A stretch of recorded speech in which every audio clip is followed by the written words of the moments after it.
మీనరాశి వారికి ఈ వారంలో గ్రహాలు ఏ విధంగా అనుకూలతను అలాగే ఆర్థికంగా పరిపుష్టిని అందిస్తున్నాయండి?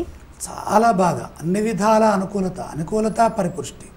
ఎందుకంటే భాగ్యంలో దేవగురువు దైత్య గురువు ఇద్దరు కలిసి ఉన్నారు.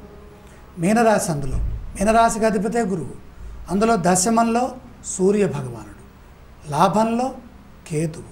చక్కని ఫలితాలు ఉన్నాయి.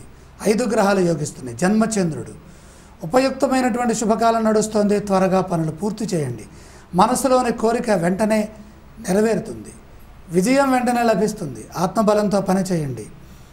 ఎదురు చూస్తున్నటువంటి ఫలితాలన్నీ కూడా దగ్గరవుతాయి. ఉత్తమ ఫలితాలు వస్తాయి. దేనికోసమై మీరు ఆలోచిస్తున్నారు అది దక్కుతుంది. అపార్థాలకు అవకాశం లేకుండా స్పష్టంగా సున్నితంగా మధురమైనటువంటి వాక్కులతో సమాధానాలు ఇవ్వండి. గౌరవం పెరుగుతుంది. ఉద్యోగ లాభం, వ్యాపార యోగం 2 అభివృద్ధినిస్తాయి. అలాగే తగినంత ప్రోత్సాహం కూడా ఉంది. ప్రోత్సహించేవారు కూడా పెరుగుతారు. అదృష్టకాలం మొదలైంది. మనోబలంతో సంకల్పాలు సిద్ధిస్తాయి.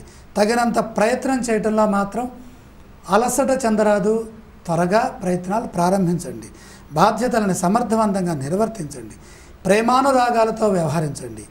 వ్యతిరేకతలు తొలగిపోతాయి. చిత్తశుద్ధి ఆనందాన్ని పెంచుతుంది.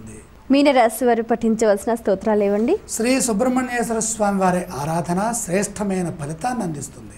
ఆలయ సందర్శన క్రమంలో ఏ దేవీ దేవతలను దర్శిస్తే మంచిదంటారు? సుబ్రహ్మణ్యేశ్వర స్వామి వారిని పత్ని సహితంగా దర్శించండి. ఈ రాశి వారు చేయవలసిన దానాలు ఏవండి? జన్మస్థ కుజయోగము అనేక రకాలుగా ఆవేశాన్ని కలిగిస్తుంది. కందులు దానం చేయండి.